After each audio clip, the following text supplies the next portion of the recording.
सायली आता तिच्या लग्नासाठी निघाली आहे प्रेक्षकांनो। अर्जुनची लग्न करायला सायली सज्ज आहे। तेवढ्यात तिथे मधुभाऊ आले। जेव्हा सायली निघते, आता मधुभाऊ आल्या आल्या म्हणतात, निघालीस सासरी जायला? आता कुसुम मधुभाऊंच्या समोर येते आणि म्हणते, मधुभाऊ अहो तिला काही बोलू नका हां, आज ती सासरी निघाली आहे। मग मधुभाऊ आता असे समोर येतात सायलीच्या आणि म्हणतात, सासरी निघाली आहेस का? या बापाला न सांगता जाणार आहेस? आता जेव्हा मधुभाऊ असे म्हणतात तेव्हा सायलीला आश्चर्यच वाटतं। मधुभाऊ पुढे म्हणतात, माझा आशीर्वाद घेणार नाहीस का सायली? सायली खुश होते, कुसुमच्या चेहऱ्यावर आनंद दिसतोय आपल्याला। सायली पटकन नमस्कार करते मधुभाऊंना। मधुभाऊ तिला आशीर्वाद देतात की तुझ्या सगळ्या इच्छा पूर्ण होऊ देत सायली।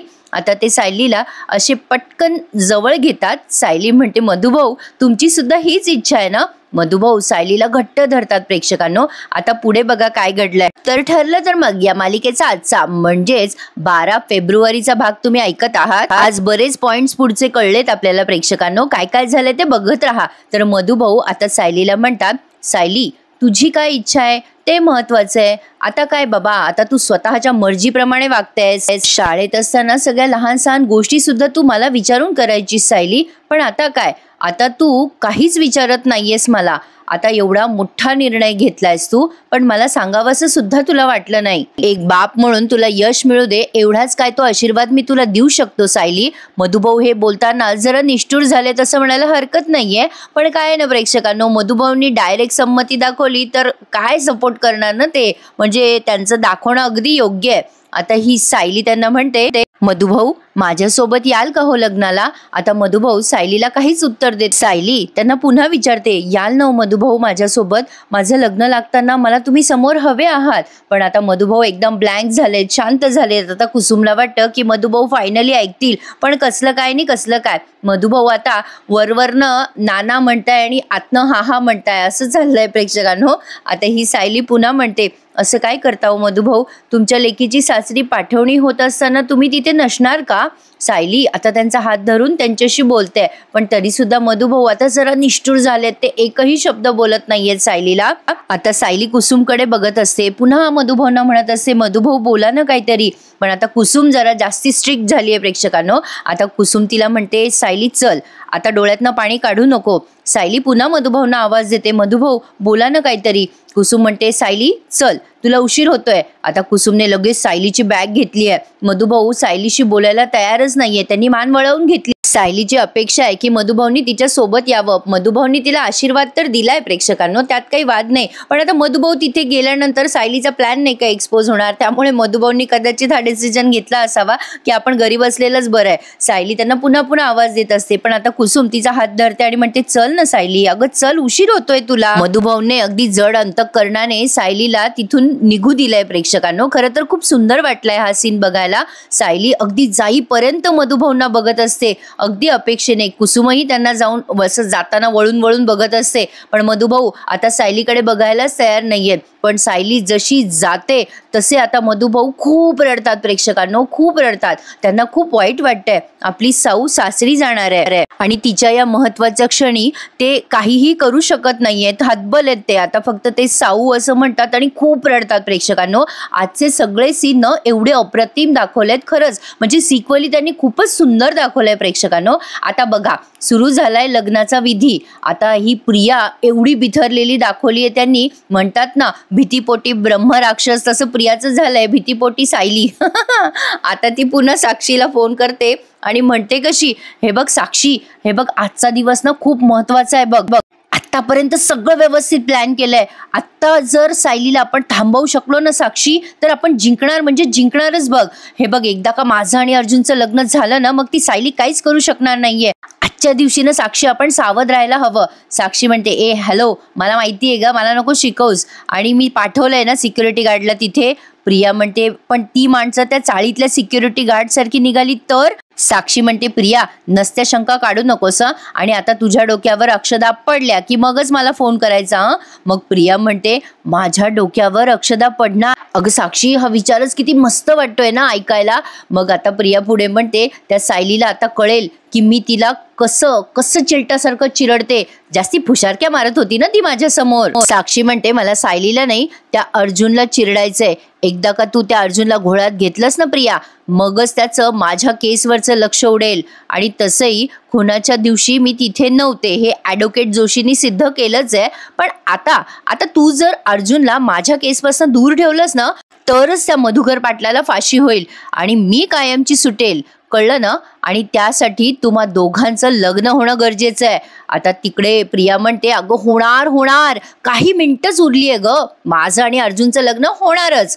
साक्षी म्हणते आज जर तुझ्याकडनं छोटीशी जरी चूक झाली ना प्रिया, तर त्याचं उत्तर तुला नागराज आणि अण्णांना पण द्यावं लागणार आहे. याचा अर्थ कळतो ना तुला Priya. So all the best तुझ्या नवीन आयुष्यासाठी, तुझ्याही आणि माझ्याही. आता असं म्हणून साक्षीने फोन ठेवून दिलाय. आता प्रियाची चांगलीच तंदरली आहे बरं का प्रेक्षकांनो, असली घाबरली आहे ती. इकडे आड आणि तिकडे विहीर अशी परिस्थिती प्रियाची झाली आहे. आता पुढे बघा प्रेक्षकांनो, इंटरेस्टिंग दाखवलंय. आता साक्षी फोन ठेवून देते तेव्हा महिपत साक्षीला म्हणतो ती फुटेज खाते ही प्रिया, काय झालं का नाही तिचं लग्न अजून. आता साक्षी म्हणते अण्णा आता ती बवल्यापर्यंत पोहोचतीये, पण एकदा का अक्षदा तिच्या डोक्यावर पडल्या की झालं आपलं काम. आता हे तिघीचे तिघी तिथे बसलेले आहेत बरं का गप्पा हाणत. आता या तिघांची जी चर्चा दाखवली ना प्रेक्षकांनो पुढे, त्या चर्चेतूनच तुम्हाला पुढे काय होणार आहे त्याची आयडिया आपोआप येईल.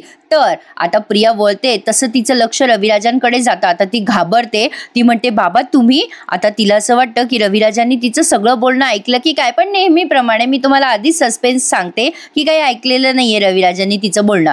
आता इकडे महिपत म्हणतो हे बघ साक्षी, आता या प्रियाचं एकदाचं लग्न झालं, त्या प्रियाचंच नाही तर आपलं पण काम झालं म्हणून समजा. नाही त्या अर्जुन सुभेदाराला आपण खिशात घेतलंच म्हणून समजा ना.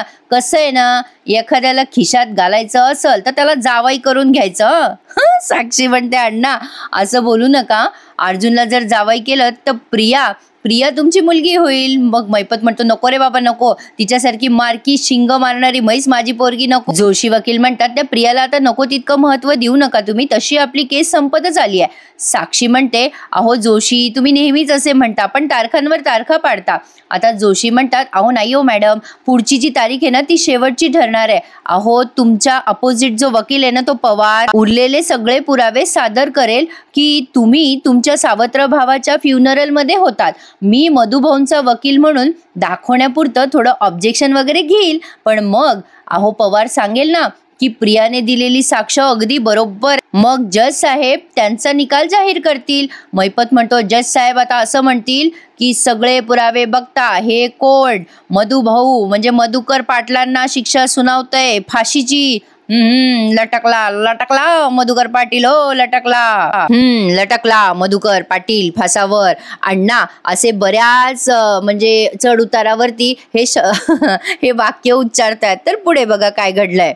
तर पुढे प्रिया आणि रविराज यांच्यातला एक भाऊक क्षण दाखवलाय, पण भाऊक फक्त रविराज झालेत. प्रियाचा आणि भाऊकतेचा लांब पर्यंत संबंध नाहीये प्रेक्षकांनो. आपण या मालिकेच्या कॅरेक्टर बद्दल बोलतोय. प्रिया जरा घाबरते, तिला असं वाटतं की तिच्या वडिलांनी सगळं ऐकलं का काय, पण आता रविराज तिच्या गालावरनं हात फिरवतात तेव्हा जरा तिला समाधान वाटतं. चला यांनी काही ऐकलं नाहीये. रविराज आता तिच्या गालावरनं हात फिरवतात, तिला असं बघतात डोळे भरून आणि म्हणतात किती सुंदर दिसतीये माझी लेक. प्रत्येक बापासाठी हा दिवस फार अवघड असतो. आता ते रविराज जरा इमोशनल झालेत. आता ते पुढे म्हणतात की तुझे लाड करण्याच्या बाबतीत मी नेहमीच कमी पडलो ग. लहानाचं मोठं होताना तुला बघता आलं नाही, तुला कुठे लागलं दुखलं खुपलं तर तुला औषध पाणी पण करता आलं नाही ग मला. बेटा तन्वी तुझे अश्रू सुद्धा मी कधी पुसले नाहीत ग. पण आता तू सासरी जाणार आहेस, आता इथून पुढे तुला काही कमी राहणार नाहीये बेटा. पण आपल्यामध्ये जे अंतर पडेल ना इथून पुढे ते काही कमी होणार नाही बघ. प्रिया म्हणते बाबा असं का बोलताय तुम्ही, बाप लेकीमध्ये कधी अंतर पडत असतं का, आणि बाबा मी कुठे दूर जाते, मी इथेच तर असणार आहे. रविराज म्हणतात हो बेटा बरोबर आहे तुझं, पण मला ना बेटा समाधान आहे, तू खूप चांगल्या कुटुंबात जातीयस. प्रत्येक वेळेला सगळे सुभेदार तुझ्या पाठीमागे ठामपणे उभे राहतील. आणि बेटा अर्जुनला ना जरासा वेळ दे, पुढचा संसार थाटण्यासाठी थोडा संयम बाळग, थोडासा वेळ दे बेटा अर्जुनला. मग प्रिया म्हणते हो बाबा तुम्ही म्हणताय ना अगदी तसंच करेल मी. आता रविराज म्हणतात आता सासरी जातेस तर माहेरच्या माणसांना विसरू नकोस हं. आता ते बिचारे रडायला लागतात आणि म्हणतात की सासू सासऱ्यांची सेवा कर, पण या बापाला नको विसरूस हं बेटा. आता ते इमोशनल झालेत, पण ही कशाची इमोशनल होते. आता हिच्या डोळ्यात पाणी पण नाहीये. रविराज पुढे म्हणतात, मी नेहमीच तुझ्या वाटेकडे डोळे लावून बसलेला असेल बेटा. आता तुझ्याशिवाय अन्न पाणी मला गोड नाही लागणार ग. पण प्रेक्षकांनो, ही 2 महिन्यापासून तिथे जाऊन बसली आहे, तेव्हा अन्न पाणी गोड लागलं का यांना? म्हणजे मला या इमोशनल सीन मध्ये असं काही पण बोलायचं नाहीये, पण खरंच ना, ही कधीची जाऊन बसली आहे की नाही सुभेदारांकडे. असो, तर आता प्रिया मनात विचार करते, बस ना बस ना, किती ड्रामा करतोय किल्लेदार. प्रिया हे सगळं मनात बोलते बरं का, आणि म्हणते कशी पुढे, आता एकदा का त्या सुभेदारांची प्रॉपर्टी मी खिशात घातली की मग मी किल्लेदारकडेच वळणार आहे, मग येईल ना मला बापाची आठवण. अरे रे, काय पोरगी. प्रेक्षकांनो, भयंकरच आहे बाबा हा प्रकार. आता ते रविराज पुढे म्हणतात, सॉरी ग बेटा, तुझ्या आनंदाच्या प्रसंगी मी असे डोळ्यातनं पाणी काढतोय, पण काय आहे ना, सुभेदाराची सून होण्यापूर्वी मला माझ्या लेकीला डोळे भरून बघावंसं वाटलं. बरं चल, सुखाने संसार कर हं राजा. आता ते त्यांचे डोळे बिळे पुसतात आणि निघून जातात. खरंच प्रिया डिझर्व करते का प्रेक्षकांनो एवढा इमोशन्स वगैरे. काही काही माणसं अशी असतात ज्यांचा इमोशन्सची दूर दूरपर्यंत संबंध नसतो. प्रिया त्यातलाच एक प्रकार आहे. रविराज तिला आशीर्वाद देतात आणि तिथून निघून जातात. प्रिया आता विचार करते, या अशा फालतू इमोशनल गोष्टींसाठी माझ्याकडे वेळ नाहीये रे किल्लेदार. काय आहे ना, आता फक्त काही क्षण आणि माझी सगळी सगळी स्वप्न पूर्ण होणार आहेत. फायनली मी त्या अर्जुन सुभेदारशी लग्न करणार आहे. प्रिया खूप ओव्हर कॉन्फिडंट आहे प्रेक्षकांनो. आता एक सहज हिंट म्हणून सांगू का आता पुढे काय होणार आहे. एक थोडीशी स्टोरी ना अगदी लक्षात आली आहे माझ्या, असं म्हणायला हरकत नाही. आता सायली तिथे पोहोचणार आहे आणि त्यानंतर प्रतिमा आत्या स्वतःच म्हणतील की मी माझं दिलेलं वचन मागे घेतेय. सायली अर्जुनचं लग्न होईल आणि ते दोघे जण म्हणजे हे सगळे निघून जातील घरी आणि ते दोघे जण तिथे लग्न लावून बसतील. लग्न लावून हे अर्जुन तो सायलीला पुन्हा घरी घेऊन येईल. पुन्हा पहिले पाडे 55 होणार आहे. म्हणजे सायली आणि अर्जुनचं पुन्हा ते सगळ्यांना मनवणं वगैरे ते सुरू राहणार आहे प्रेक्षकांना. पण ट्विस्ट हा आहे की तन्वीचं लग्न अश्विनशी होतं का, तो जरा सस्पेन्स मला वाटतोय. तर आता सायली निघाली आहे रिक्षामध्ये. कुसुम तिला म्हणतेय, टेन्शन आलं का बेटा, काळजी करू नको, सगळं तुझ्या मनाप्रमाणे होणार आहे. सायली खूप खुश आहे, एक आतुरता आहे, एक हुरहुर आहे तिच्या मनामध्ये, पुढे कसं होईल काय होईल याची. आता तेवढ्यात त्यांच्या रिक्षेला जोरात ब्रेक बसतो. आता सायली म्हणते, काय झालं हो दादा. तर आता तिथे झालंय ट्रॅफिक जॅम. आता सायलीची सत्व अग्निपरीक्षा. रिक्षावाले काका म्हणतात, ताई तुम्ही बसा, मी जरा पुढे जाऊन बघून येतो. कुसुम म्हणते, अरे देवा, आता हे काय मध्येच. आता सायलीचा तो रिक्षावाला बाहेर जाऊन बघतोय काय झालंय नेमकं. तर समोर ऍक्सिडेंट झालेला असतो आणि त्यामुळे सगळं ट्रॅफिक जाम झालेलं असतं. आता सायली टेन्शन मध्ये, इकडे प्रिया जोमात. प्रिया मस्त सजून नटून स्वतःला बघतीये. तेवढ्या तिथे नागराज पोहोचतो. हा सीन भारी दाखवलाय त्यांनी. आता नागराज तिला म्हणतो, काय ग प्रिया, खुश आहेस का. मग प्रिया म्हणते, खुश तर असणारच ना, अर्जुन 99% माझ्या खिशात उतरलाय, फक्त 1% राहिलाय. नागराज म्हणतो, अगं उरलेल्या 1%चं काय मग प्रिया, उरलेला 1%च महत्वाचा असतो. त्या 1%मध्ये जर गडबड केलीस ना तू, तर संपलं सगळं. सगळा खेळ संपला प्रिया. आधीच्या 99%ची किंमतच उरत नाही ग मग. प्रिया म्हणते, ओ उगाच काही बोलू नका, काही गडबड वगैरे होणार नाहीये, काही पण बोलता तुम्ही. नागराज म्हणतो, हो का, मग हा आत्मविश्वास तुझ्या चेहऱ्यावर का दिसत नाहीये प्रिया, ना तुझ्या आवाजात दिसतोय. काय ग प्रिया. प्रिया, तू जेव्हा मंडपात पोहोचशील ना, अशी बौल्यावर चढशील आणि अर्जुनचं समोर उभी राहशील, तेव्हा मी तुझ्या मागे असणार आहे. हा असा चाकू घेऊन तुझ्या मागे उभा असणार आहे मी. आता नागराज प्रियाला धमकवतोय बरं का प्रेक्षकांनो. प्रियाला प्रचंड या सगळ्यांनी असं घेरून धरलंय. काही झालं तरी हिला अर्जुनशी लग्न करायचंच आहे असं सगळेच जण धमकवत आहेत तिला, म्हणजे यांच्या पार्टीचे. आता नागराज तिला चाकू दाखवतो तेव्हा ती खूप घाबरते आणि नागराज म्हणतो, अगं रीत आहे अशी, मामा नवरीच्या मागे असं चाकू घेऊन उभा असतो. प्रिया घाबरते आणि म्हणते, मामा कसले आले तुम्ही माझे काका आहात ना, ते पण खोटे काका. मग नागराज म्हणतो, अगं मामा खोटा नाहीये, तन्वी खोटी आहे आणि मामा म्हणून तर मी उभंच राहू शकतो ग लग्नाला, विधी म्हणून नाही. म्हणजे कोणाला मामा बनवायचं, काकाचा मामा कसा करायचा, हे सगळं मला माहिती आहे. प्रिया, तू नको टेन्शन घेऊ याचं, तू हे टेन्शन घे जेव्हा मी सुरा घेऊन तुझ्या मागे उभा असेल तेव्हा कुठलं कर्तव्य बजावत असेल मी. प्रिया, आलं ना लक्षात. ए प्रिया, उरलेल्या 1%वर कॉन्सन्ट्रेशन करायचं, समजलं ना तुला. आणि काय हसायला लागतो तो नागराज आता आणि म्हणतो, सॉरी अगं किती घाम आलाय तुला. तो मेकअप उतरलाय तुझा, तो मेकअप करून घे, बघ किती घाम आलाय तुला. प्रिया खूप घाबरलेली असते आता नागराजला. नागराजने चाकू आणला म्हणून, नाहीतर ती कसली घाबरतीये. तर नागराज आता निघून जातो. प्रियाला आलंय प्रचंड टेन्शन, आता कसं करू. आणि पुढे बघा सायलीचा ट्रॅफिक जॅम दाखवलाय. आता सायली आणि कुसुम विचार करतायत की आता उशीर होईल, काय करायचं पुढे. आता कुसुम आणि सायली दोघी रिक्षातनं खाली उतरतात. काय परिस्थिती आहे पुढे ते बघायला. आता सायली तिथे असलेल्या हवालदार भाऊंना विचारते, काय झालंय हो दादा, अहो काय एवढं सगळं ट्रॅफिक जॅम झालंय. तर ते सांगतात की अहो ताई, पुढे ऍक्सिडेंट झालाय, 3 गाड्या एकमेकांना आपटल्यात, नशीब कोणाचा जीव नाही गेलाय. मग सायली म्हणते, अहो दादा रस्ता कधी मोकळा होईल. ते हवालदार म्हणतात, थांबा हो ताई जरा, तुम्ही त्या गाड्या मोकळ्या झाल्याशिवाय आम्हाला काही करता येणार नाही. आता ते निघून जातात. असं बोलून सायली विचार करते, अरे देवा आता काय करायचं. आता कुसुम म्हणते, सायली टेन्शन नको घेऊ, जरा धीर धर बघ, अगं 5-10 मिनिटात सुटेल हे ट्रॅफिक. सायलीला आता टेन्शन आलंय, कसं पोहोचू मी, आता वेळ तर झालीये. आणि वेळ खरंच झालीये बरं का प्रेक्षकांनो. आता मंगलाष्टक आणि अंतरपाठ आता सुरू केलेत त्यांनी. पूर्णाजीची साडी काय सुंदर आहे नाही प्रेक्षकांनो. आता बाहेर असे सिक्युरिटी गार्ड नेहमी दाखवलेत. एवढाच एक सीन सारखा दाखवत आहे बरं का ते. तर पुढे बघा आता सगळेजण वाट बघताय केव्हा येतील प्रिया अर्जुन खाली. मग आता हे 2 जण खाली आलेत. मग पूर्णाजी म्हणतात, अगं बाई नवरा नवरी आली की. बरं आता इतकं ओव्हर दाखवलं नाही, टाळ्या काय वाजवतात नवरा नवरी आल्यावर हे सगळेजण. आता त्यांनी टाळ्या वगैरे वाजवल्या, सगळ्यांचं स्वागत केलंय. पण आता लगेच प्रतापराव म्हणतात, अरे काय रे अश्विन, आपलं काय ठरलं होतं की अर्जुन आणि तन्वी खाली आल्यानंतर बँड वाजवायचा, तर बँडवाले आहेत कुठे, अरे अजून का नाही आलेत ते. आता अश्विन म्हणतो, अरे डॅड माझं बोलणं झालंय त्यांच्याशी, ते येत आहेत, ते आहे जवळपासच आहे. तर म्हणजे बघा प्रेक्षकांनो, कोइन्सिडेंटली बँडवाल्यांना पण उशीर झालाय, त्यामुळे सायली बँड पथकामध्ये सामील होणार आहे अर्जुनची लग्न करायला. पुढे बघा काय काय घडलंय. मग अश्विन म्हणतो, डॅड म्हणजे जोपर्यंत दारात बँड वाजत नाही तोपर्यंत लग्न लागल्याशिवाय वाटत पण नाही, तुमचं बरोबर आहे म्हणा.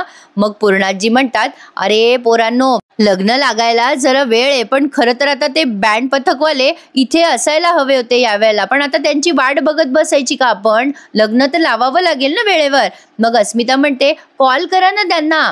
मग आता लगेच हे कॉल करायला लागतात बरं का सगळेजण, म्हणजे प्रतापराव अश्विन. मग लगेच प्रिया मध्येच ओरडते, नको नको नको कशाला. मग सगळेजण प्रियाकडे आश्चर्याने बघतात, अशी का बोलली ही. मग प्रिया म्हणते, नाही म्हणजे मला असं म्हणायचंय की आपण आपले लग्नाचे विधी वगैरे पूर्ण करूयात ना, बँडवाले काय हाऊस म्हणूनच बोलवतो ना आपण, आपल्याकडे कुठे अशी पद्धत आहे कंपल्सरी आहे बँड, पण मुहूर्त साधायला हवा ना. काय ग पूर्णाजी, मी बरोबर बोलते ना. मग पूर्णाजी काय, तन्वी म्हणेल ती पूर्व दिशा आहे सध्या. पूर्णाजी म्हणतात, हो हो हो तन्वी तुझं बरोबर आहे, मुहूर्त टळायला नको. मग आता ते म्हणतात, पूर्णाजी म्हणतात गुरुजींना, चला चला गुरुजी हे चालू करा बरं आता सगळे विधी. मग लगेच अस्मिता म्हणते, प्रतिमा त्या कुठे राहिली. मग रविराज म्हणतात, अगं कसं आहे, जेव्हा नवरीचं लग्न लागतं ना तेव्हा मंगलाष्टक आईने ऐकू नये, म्हणजे वधूच्या आईने, तशी रीतच असते. म्हणूनच पूर्णाईने प्रतिमेला एका खोलीत थांबायला सांगितलं, येईल ना नंतर प्रतिमा. खरं तर अस्मिताचं लग्न झालंय की नाही हा संशय येतोय आता मला. काय प्रेक्षकांनो, त्या विषयावर तर न बोललेलंच बरं. तर असो, आता लग्नाला सुरुवात झाली आहे, सगळेजण खुश आहेत. आता ही प्रिया आणि अर्जुन बोहल्यावर चढल्यावर काय होतं बघा प्रेक्षकांनो. आता अर्जुन सध्या सायलीच्या आठवणीत रमलाय. त्याला आता सायलीचा चेहरा सारखा आठवतोय, तो सारखा विचार करतोय सायली कशी असेल, काय करत असेल, आणि त्याला आता खूप त्रास होतोय प्रियाशी लग्न करतोय तो म्हणून. पण आता बघा प्रतिमात्याचं प्रतिमात्याचं पण सीन त्यांनी दाखवलाय. आता मी तुम्हाला मगाशीच म्हणलं त्याप्रमाणेच होणार आहे. आता सायली तिथे सगळ्यांच्या समोर येऊन उभी राहणार आहे, त्यामुळे आता काय करतील हे सगळे हा प्रश्न आहेच. पण त्यावेळेला बरोबर प्रतिमात्याची एंट्री होईल आणि त्या मदत काय ते एवढीच करतील सायलीला की त्यांचं वचन मागे घेतील, असं एक माझा अंदाज आहे. आता या बाबतीत तुमचा अंदाज काय आहे ते सांगा, आणि तुम्हाला वाटतं का मी जे म्हणते तेच होईल. एक म्हणजे पुढे काही दाखवण्यासारखं हेच असणार आहे ना की प्रतिमात्या ऐन वेळेला वचन मागे घेतील आणि सायली अर्जुनचं लग्न होईल. आता फक्त ट्विस्ट हा आहे की तन्वीचं लग्न अश्विनशी होतं का, तो एक ट्विस्ट मला वाटतोय. तर बघूयात पुढे काय घडतंय. प्रतिमात्याला सुद्धा आता आठवतंय की सायलीला आपण वचन दिलं आणि आपण काही करू शकलो नाही, तर आता बोल्यावर चढायची वेळ आली आहे. गुरुजी म्हणतात मामाला बोलवा. प्रतापराव म्हणतात आलो. मग लगेच सगळेजण म्हणतात अरे अरे अरे नाही नाही नाही, तुम्हाला मामा म्हणून उभं राहता येणार नाही. प्रतापराव म्हणतात अरे पण मी तन्वीचा मामाच आहे ना. मग अस्मिता म्हणते डॅड आता तुम्हाला मामा म्हणून इथे उभं राहता येणार नाही, सुमन पण म्हणते हो भाऊजी, आता या क्षणाला तुम्हाला मामा म्हणून नाही उभं राहता येणार. मग आता नागराज म्हणतो मी चालेल का? नाही म्हणजे तसा मी तन्वीचा काका आहे, पण मी मामा म्हणून पण तिथे जाऊ शकतो ना, कारण प्रतिमा वहिनी मला तसंही भाऊ मानते. आता थोडासा सस्पेन्स इथे त्यांनी दाखवलाय, सगळेजण एकमेकांच्या चेहऱ्याकडे बघताय. मग नागराज म्हणतो तन्वी तुला काही प्रॉब्लेम नाही ना, तुझ्या मागे मी असा मामा म्हणून सुरा घेऊन उभं राहिलो तर, म्हणजे मी काही तुला करणार नाहीये काही सुरा घेऊन. आता लगेच सगळेजण म्हणतात अरे नागराज काय बोलतोयस तू हे सगळं. मग नागराज म्हणतो अरे गंमत केली रे. बरं पूर्णाई चालेल का मी मामा म्हणून हिच्या मागे उभं राहिलो तर? मग पूर्णाजी म्हणतात हो अरे चालेल चालेल चालेल. मामा तुमचे बूट काढा. मग आता मामा बूट काढून तिथे वर उभे राहिले तन्वीच्या मागे. नागराज तन्वीचा मामा झालाय. तर प्रेक्षकांनो बघा पुढे आता अंतरपाठ धरला जातोय. पूर्णाजी भलतेच खुश आहेत, चला आपल्या मनासारखं सगळं होतंय शेवटी फायनली. मग गुरुजींनी अंतरपाठ धरलाय, लग्नाचे विधी पुढचे सगळे सुरू झालेत, सगळे खुश आहेत. कल्पनाताई, अस्मिता, रविराज सगळे खूप एक्सायटेड आहेत. आता फायनली तन्वीचं लग्न अर्जुनशी होणार. पण अर्जुन बिचारा सध्या सदम्यामध्ये. प्रिया अंतरपाठ धरलेला असताना विचार करते की चला फायनली सगळं माझ्या मनासारखं झालंय, अर्जुनचं आणि माझं लग्न होतंय. मला तर विश्वासच बसत नाहीये, ती सायली काहीच करू शकलेली नाहीये, ती कुठे इथे आली. पण आता पुन्हा ती विचार करते एक सेकंड की नाही नाही नाही नाही, ती इथे आली नसली तरी तिने अर्जुनला पळवून नेलं तर, अर्जुनच्या जागी दुसरंच कोणी उभं केलं तिने तर, नाही नाही नाही नाही, ती आज शिरली असेल तर, भलतंच कोणी असेल अर्जुनच्या जागी तर, असे बरेच प्रश्न तिच्या मनात आलेत. आता ती ना अशी वाकून वाकून अर्जुनकडे बघत असते की नेमका समोर अर्जुन आहे का कोण आहे. पण आता बाकीच्या लोकांना वाटतंय की नवरी मुलीला धीरच निघत नाहीये.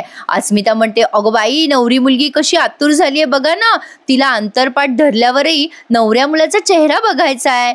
अश्विन म्हणत असतो अगं तन्वी काही मिनिट थांबायचे तुला, धीर धर. इतकं विचित्र वाटतंय ते प्रेक्षकांनो, ही वाकून वाकून काय पाहते त्या अर्जुनकडे. तो अर्जुन आपला तटस्थ कडक होऊन उभा आहे. आता इकडे ही सायली अडकली ट्रॅफिक मध्ये. कुसुम म्हणते काळजी करू नको, होईल सायली काहीतरी. सायली तगमग करत असते. आता ते रिक्षावाले येतात आणि सायली त्यांना विचारते काय झालं हो दादा, कुठपर्यंत अडकले हे सगळं. मग ते रिक्षावाले काका म्हणतात अहो काय सांगू ताई, मुंगी शिरायला पण जागा नाहीये, मला नाही वाटत आता इथून आपल्याला हलता येईल. आता सायली म्हणते अहो असं नका बोलू ना दादा, आम्हाला महत्वाच्या कामासाठी जायचंय. ते रिक्षावाले म्हणतात अहो आता काय करणार मी, बघतो थांबा, प्रयत्न करतोय मी. आता ते रिक्षावाले बिचारे पुढे जाऊन पाहतात. आता सायली म्हणते कुसुमताई चल बरं आपण चालत जाऊया. आता कुसुम म्हणते वेडी आहेस का, अगं आपण शहराच्या बाहेर आहोत, रिक्षाने जायलाच अर्धा तास लागेल, आपण चालत गेलो ना तर प्रियाचं आणि अर्जुनचं लग्न होईल सुद्धा. सायली म्हणते अगं असं काय बोलतेस अभद्र कुसुमताई, अगं आपण इथवर आलोय ना, आता आपण हार नाही मानायची. कुसुम म्हणते अगं हो हार मानायचीच नाही आपण, पण तू आधी शांत हो बरं, बघू आपण काय होतंय ते. आता प्रेक्षकांनो हिला ना बँडवाल्यांची गाडी दिसणार आहे. आता जसे हे ट्रॅफिक मध्ये अडकले तसे बँडवाले पण ट्रॅफिक मध्ये अडकले असणार आहे. त्यामुळे सायली त्या बँडवाल्याच्या पथकामध्ये सामील होणार, तो युनिफॉर्म घालणार आणि अर्जुनच्या लग्नात पोहोचणार. प्रेक्षकांनो काय अंदाज येतो ना पुढचा आपल्याला, तरी सुद्धा मी कधीही फेक रिव्ह्यू टाकत नाही. चला माझं कौतुकच आहे, चला दुसरं कोणी करत नाही, माझे मी कौतुक करून घेते. तर बघू पुढे काय काय घडते, गंमत करते प्रेक्षकांनो आधीमध्ये. तर आता इथे ना त्यांनी अक्षरशः रेकॉर्डिंग टेप लावलेली आहे मंगलाष्टकाची. हे मंगलाष्टक चालू आहे, तिकडे सायली टेन्शन मध्ये. हा शेवट त्यांनी थरार एकदम रंगवलाय. आता चैतन्य तकतक करतोय अजून सायली वहिनी का नाही आली. आता सायली सारखी त्या हवालदाराला विचारते अहो भाऊ अजून झालं की नाही रस्ता मोकळा, पण अजूनही रस्ता काही मोकळा झाला नाही. अर्जुनने त्याचं तोंड एकदम कसं तरी करून ठेवलेलं आहे. मग आता पुढे बघा काय घडलंय, सगळेजण यांच्या डोक्यावर अक्षदा टाकतायत, मंगलाष्टक चालू आहेत मागणं, सगळेजण खुश आहेत. पण अर्जुनने पुन्हा त्याचं तोंड कसं तरी करून घेतलंय. तर असा हा यांचा प्रवास चालू आहे प्रेक्षकांनो. फायनली या दोघांच्याही डोक्यावर अक्षदा पडल्यात. आता ते हवालदार म्हणतात ताई अहो पुढचा रस्ता काही मोकळा होणार नाहीये लवकर. आता आलं ना सायलीला टेन्शन. आता ती विचार करते देवी आई एवढी का परीक्षा घेतीये तिची. पण त्यांनी छान दाखवलाय हा थरार, म्हणजे आपण जेव्हा बघतो ना तेव्हा असं टीव्ही कडेच बघतो आपण, आपले एकही पापणी लवत नाही प्रेक्षकांनो. आता काय होईल याचं खूप आतुरता लागते आपल्याला. सायली विचारते त्या हवालदार दादांना दादा अहो किती वेळ आहे, आमचं जाणं खूप महत्वाचं महत्वाचं आहे हो. ते म्हणतात सॉरी हो ताई, अहो सगळेच जण अडकलेत, तुम्हीच थोडे अडकल्यात, आता आम्ही नाही सांगू शकत काय होईल ते. आता सायलीला आलंय टेन्शन. इकडे ना अंतरपाठाचं सगळं यांचं पूर्ण झालेत मंगलाष्टक आणि प्रिया ते अंतरपाठ खाली काढला की पटकन त्या अर्जुनच्या गळ्यात माळ घालते. अरे देवा, काय ती गाई येईला. आता अर्जुन काही तिच्या गळ्यात माळ घालेना ना, तिथे सस्पेन्स ठेवलाय त्यांनी. ही अशी खाली वाकून उभी आहे किती वेळ. सगळेजण वाट बघतायत अर्जुन केव्हा माळ घालेल केव्हा नाही. पण अर्जुन काही माळ घाले ना बाबा. इकडे सायलीचा थरार रंगवलाय त्यांनी. आता सायली विचार करत असते, मी इथवर आले आणि इथवर येऊन मी आता हार नाही मानू शकत. माझं प्रेम मिळवण्यासाठी मी वाटेल ती परीक्षा दिली आहे. नाही देवी आई, आता माझी परीक्षा नाही, आता तुझी परीक्षा. देवी आई, तू साथ का देत नाहीयेस माझी? माझ्यातलं आणि ह्यांच्यातलं अंतर कमी का होत नाहीये? देवी आई, मी आता हार मानणार नाहीये. अंबाबाई, आता तुझी पण परीक्षा आहे माझ्यासोबत. सायलीने सगळं काही देवावर सोपवलंय आणि आता म्हणते सायली की देवा, मला तुझी साथ मिळू देत. कपटीपणावरती प्रेमाला विजय मिळवू दे. देवी आई, मला काहीही झालं तरी यश मिळू दे. आता सायलीने देवाजवळ साकडं घातलंय की तिला अर्जुनकडे पोहोचायचंय एनी हाऊ. तर प्रेक्षकांनो, टेन्शन घेऊ नका. आपण एवढे दिवस वाट बघितली तर एक दिवस वाट बघायला काय हरकत आहे. तर सायली अर्जुनपर्यंत पोहोचतेच आणि मी सांगितलं त्याप्रमाणेच होणार आहे. ते बँड पथक अडकलेलं असणार आहे ट्रॅफिक जॅममध्ये आणि सायली त्यांच्यासोबत तिथे लग्नामध्ये पोहोचते आणि अर्जुनशी लग्न करते. तर उद्या मजा येणार आहे बघायला प्रेक्षकांनो. ज्यांनी चॅनल नसेल सबस्क्राईब केले त्यांनी पटापट चॅनल सबस्क्राईब करा आणि आपली 1 लाखाची फॅमिली पूर्ण करा. प्रेक्षकांनो, कळकळीची विनंती आहे, प्लीज ज्यांनी अजून चॅनल नसेल सबस्क्राईब केले त्यांनी प्लीज चॅनलला सबस्क्राईब करा. अर्जुन आणि सायलीचं दुसऱ्यांदा लग्न होतंय, प्रियाचं दुसऱ्यांदा लग्न मोडतंय, पण माझं दुसरं चॅनल असून अजून सबस्क्रायबर पूर्ण नाही झालेत. करतायत सगळे चॅनलला सबस्क्राईब, असं नाही म्हणायचं मला. तुमचे सगळ्यांचे मनापासून आभार. पण प्लीज प्रेक्षकांनो, चॅनलला सबस्क्राईब करा आणि आपले सगळे रिव्ह्यूज एन्जॉय करायला विसरू नका. कसा वाटला आजचा भाग कमेंट करून कळवा. आणि भाग खूप मोठे दाखवतात, त्यामुळे मला रेकॉर्डिंग आणि एडिटिंगला उशीर लागतोय, त्याबद्दल क्षमा असावी. प्रेक्षकांनो, उद्याचा भाग अजिबात मिस करू नका. उद्याच्या भागात खूप थरार रंगणार आहे. तर भेटूयात उद्या सकाळी ह्याच वेळेत. तोपर्यंत टेक केअर. धन्यवाद.